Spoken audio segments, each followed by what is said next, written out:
back of the heel. So Leah Boston off to a sensational start. 8 points, 4 rebounds, and then a collision there.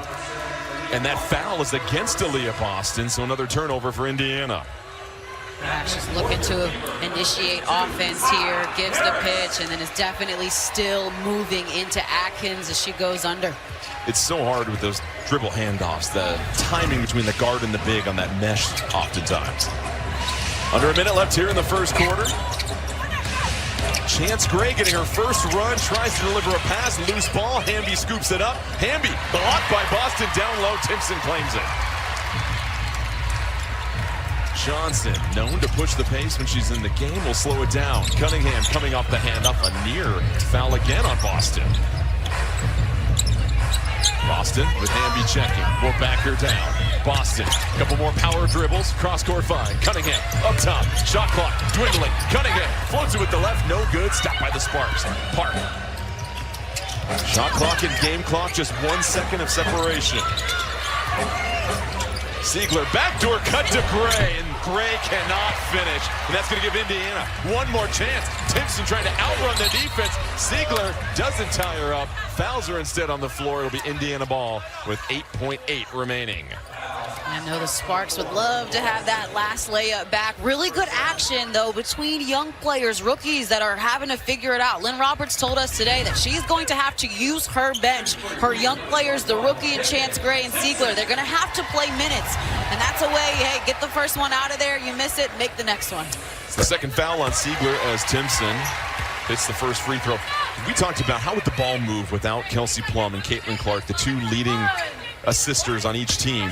Well, so far, Los Angeles with 7 assists and Indiana with 5 here in the first quarter. Feels like the ball is just moving at such a good pace for both teams. 8 seconds left. The Sparks have had a lot of success with backdoor cuts. Williams, her three, gets it off in time. No good. Boston, one more rebound. Her Bunnies, they have 7 assists. They could very easily have about 10 assists if they just converted some of those lay-ins. Yeah, I mean, they've also got 8 more shots in that first quarter than the Fever. So on the stat sheet, you're doing the right things. Like you said, you got to finish. And a collision as Burrell is helped up. And it's a foul on Kelsey Mitchell. Kelsey Mitchell will pick up her second foul now. And that is scary.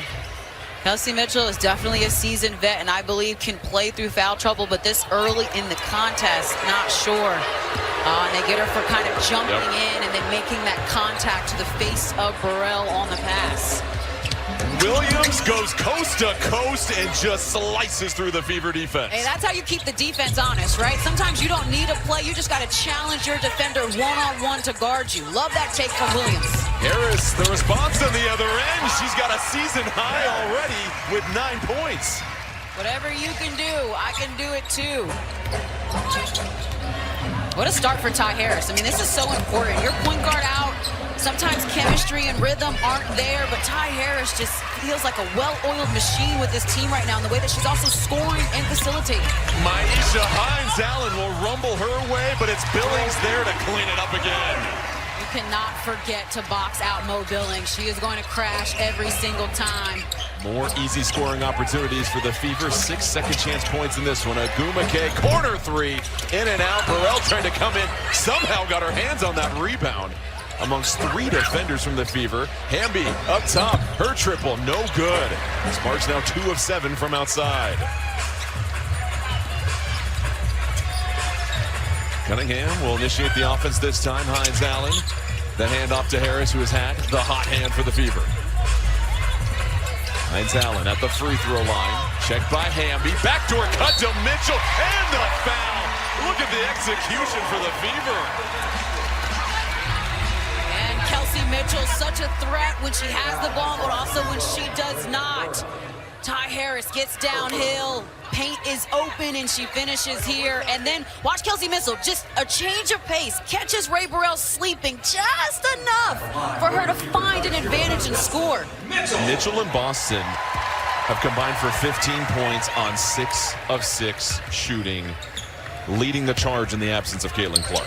It's almost like what we said in the open is happening. Whoa.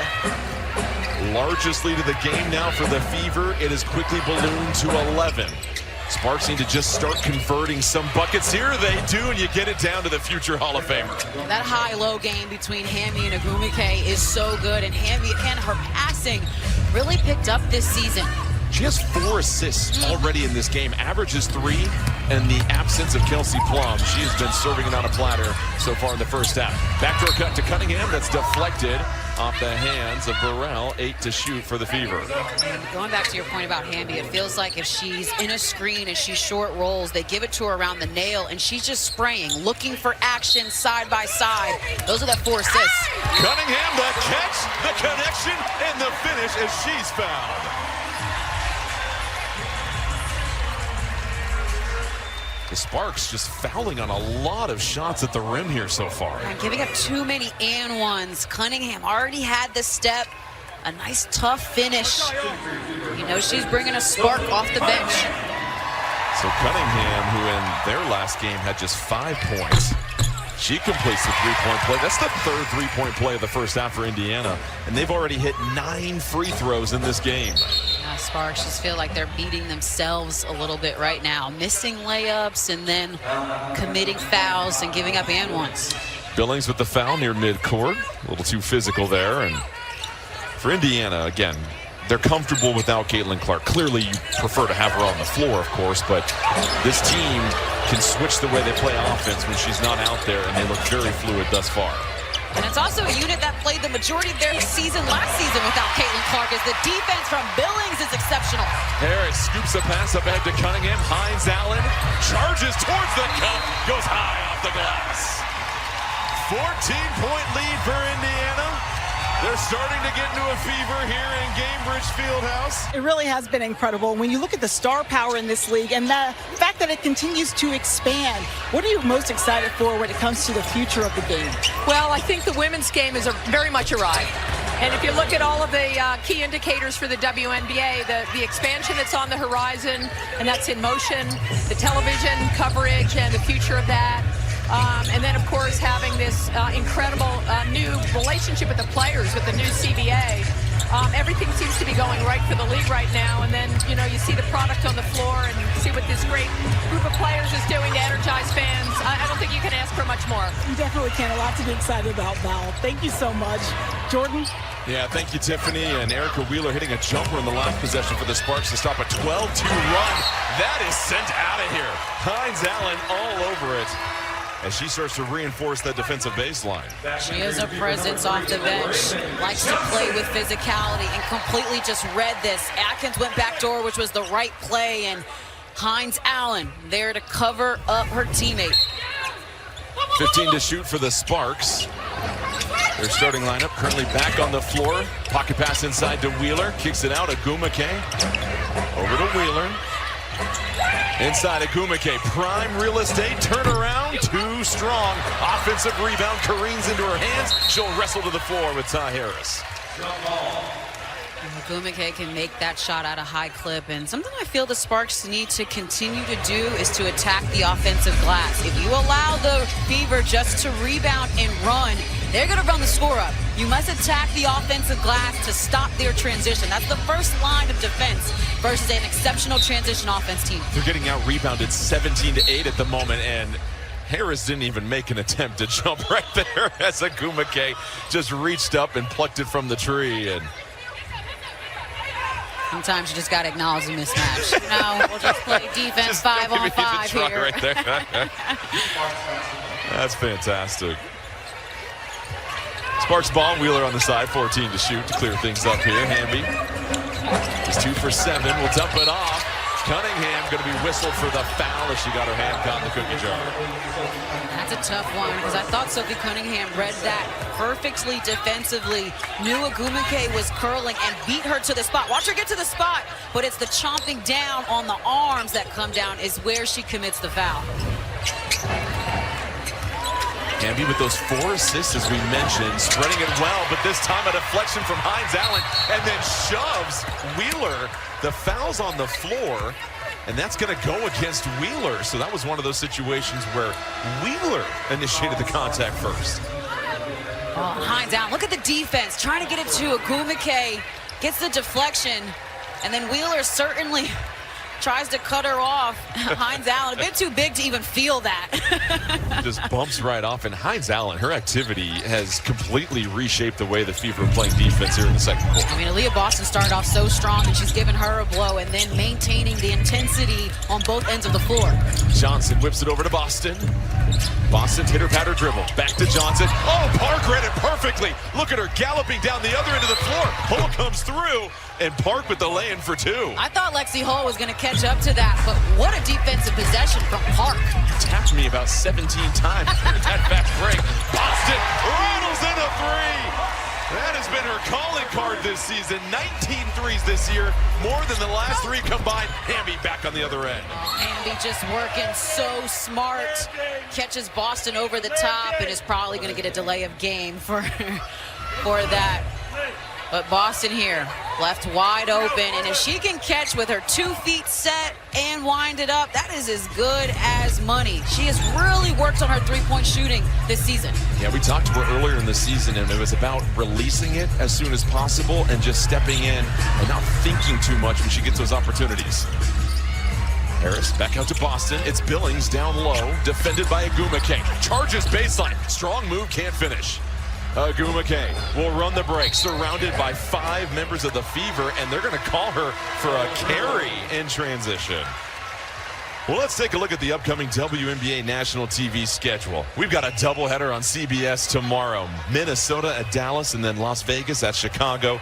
And the nightcap, it's New York at Golden State on ESPN. And then Tuesday, we've got our Commissioner's Cup Championship, Las Vegas at New York. For more on these games, please go to WNBA.com or visit the WNBA app. Commissioner's Cup. It's going to be a good one.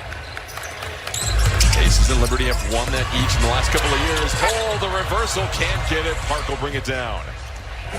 Opportunity here for the Sparks to make it single-digit deficit. Wheeler, no good from the outside. Hull hurries over for the rebound. Johnson off the handoff. Hands poking at the ball. Somehow saves it and keeps it alive. Collision near the sideline. They're going to rule that a foul on Atkins. And Atkins picking up her 3rd personal. This has been the Achilles heel of the Sparks, especially in their losses, just committing so many fouls, giving teams opportunities at the free throw line, but especially putting their better players in foul trouble early. And Atkins, someone that you need on the floor to try and guard Johnson, Mitchell, Hull, Cunningham. Cannot do it, though, with 3 early ones. Number 0, Tanaya Latson, checking in for the first time for the Sparks as Kelsey Mitchell returns to the floor for the Fever. Emma Cannon, number 32 for the Sparks, also getting her first run and picking up her first foul right on point. That's the 10th foul of this game already for the Sparks. I know they want to play with a high level of physicality on the road, especially against a Fever team that's going to try to wedge you in underneath and really post up, but got to be able to be disciplined defensively. Can you guard without fouls? So Boston will go to the line. Indiana in the bonus. Boston sitting at 11 points, 5 rebounds, make it a dozen. Well, coming up on the Deloitte Halftime Report, Jenny Dell, Renee Montgomery, and Lisa Leslie are standing by in our New York studio to bring you their insights on our first half and catch you up on all the latest news in the WNBA. That's all coming up on the Deloitte Halftime Report. A trio of your good friends in the studio, and I know you text with them throughout the games most of the time. The most amazing people. We have the best studio coverage. Foul on the handoff. That'll go against Johnson. And listen, it's been a tighter whistle to start off in this first half, and you know this as a player. Oftentimes you get a sense for how this game's being officiated. Welcome to WNBA Showtime, presented by Ford. Aces in tempo from Ontario chef Mabry. Preheating the oven. Some home cooking. In the 4-time MVP Asia Wilson, the defending champion Aces. The 4-time MVP Asia Wilson, the defending champion Aces, playing for the first time in a week against the Toronto Tempo, their star, Marina Mabry, having a breakout season. It is Las Vegas and Toronto, north of the border.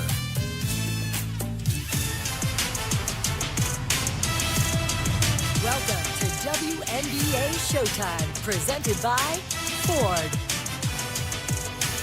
Aces in tempo from Ontario chef Mabry. Preheating the oven. Some home cooking incoming. The first ever meeting between the defending champs and this first-year franchise. And my first time standing next to these two Hall of Famers. Welcome in studio. Welcome to WNBA Showtime. We are so glad you're joining us. Ahmed Fareed here with Cheryl Miller, with Sue Bird. Two of these people are more relaxed and comfortable than the others. I mean, like, you wearing it well. You are wearing it well. Come on now. If I told you this was green denim, would you believe me or no? Yes, right? I can pull that off. You definitely pull it off. By the end of the show, we'll find Canadian tuxedo to honor our Canadian team here today. We got a lot of headlines to talk about. You got the defending champs, but also on the other side, you do have this headline. The Tempo without their head coach, Sandy Brondello.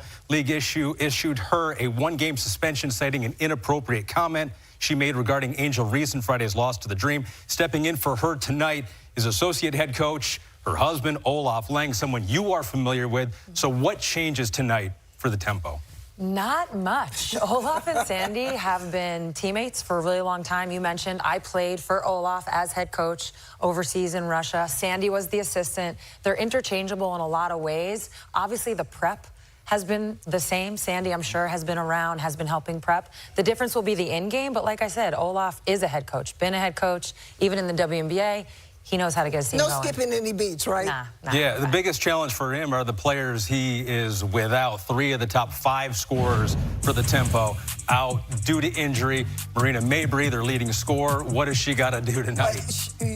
They would love to be healthy, but that's not the case. But Eminem just has to continue doing what Eminem does well, not only stretching the defense with a 3-bomb, but also getting into the paint, creating for herself, her teammates, and also I love it when she's getting the old-fashioned three-point play, posting up them youngins down low.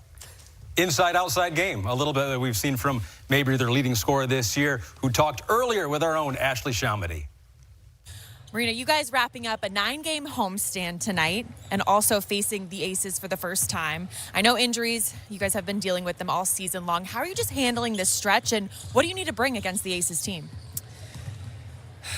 A lot.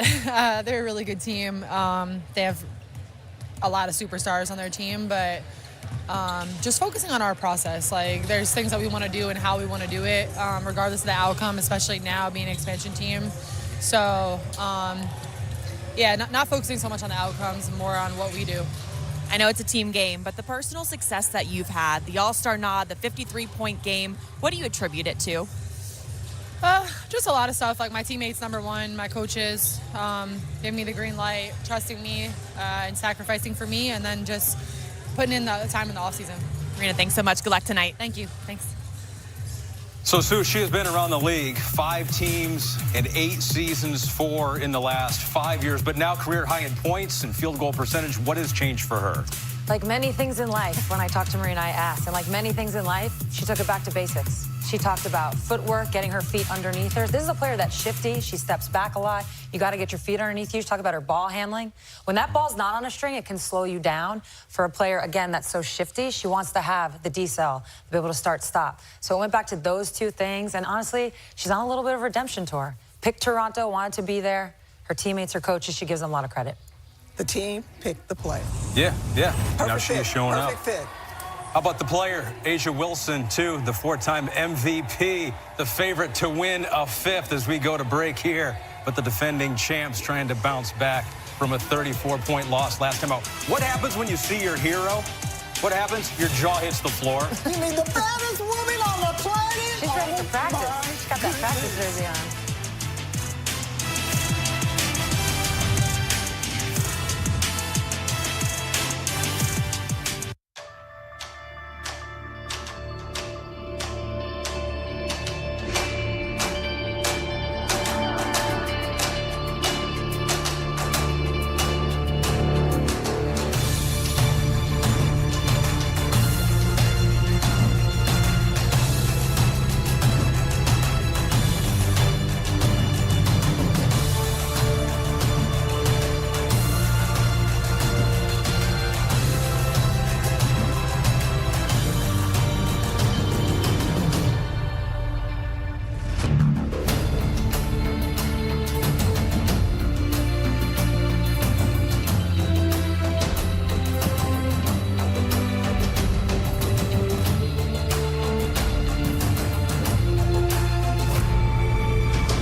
for DraftKings Player Parlay, and nobody in the W plays a spicier brand of basketball than the Las Vegas Aces, coming off the type of L that they did against the Indiana Fever last weekend. But 8 days off is a lot, so I expect A'ja Wilson to get back to MVP caliber basketball, especially from a scoring perspective. And when she's right, the Aces are right. But here's the hesitation. I'm still worried about the perimeter defense, so I think Marina Mabry gets busy from behind the arc. Both very possible to happen here tonight. A'ja Wilson, the only player in the league averaging at least 20 points, 9 rebounds per game. Chelsea Gray, 12th season. A lot of good for the Aces, Cheryl. But the last time we saw them, Sunday Night Basketball, they lost by 34 to the Fever. Any red flags you identified in that game? I would have